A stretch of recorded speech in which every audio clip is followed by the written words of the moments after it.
সাকিবকে ক্রিকেট থেকে বাদ দিয়ে দেশে ফেরাতে লিগ্যাল নোটিশ।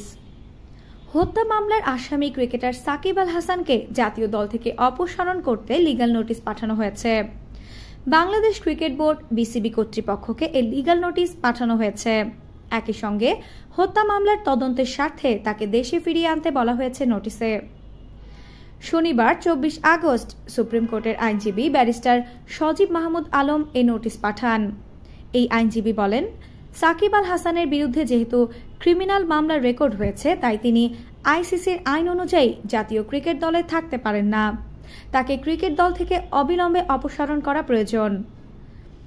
গার্মেন্টস কর্মী রুবেলকে হত্যার নির্দেশদাতা হিসেবে ক্রিকেটার সাকিব আল হাসানের বিরুদ্ধে 22 আগস্ট ডিএমপির আদাবর থানায় একটি হত্যা মামলা দায়ের করা হয়েছে। সাকিব আল হাসানকে মামলার 28 নম্বর এজাহার নামেও আসামি করা হয়েছে। এছাড়া মামলায় সাবেক প্রধানমন্ত্রী শেখ হাসিনা, ওবায়দুল কাদের সহ আরও 156 জনকে আসামি করা হয়েছে।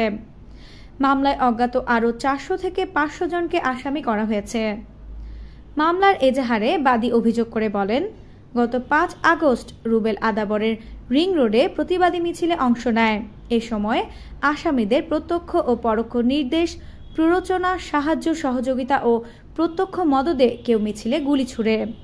বুকে ও পেটে গুলিবদ্ধ অবস্থায় রুবেলকে হাসপাতালে নিলে চিকিৎসারত অবস্থায় 7 আগস্ট মারা যান তিনি। আফসানা নওরিন, বাংলা স্পোর্টস।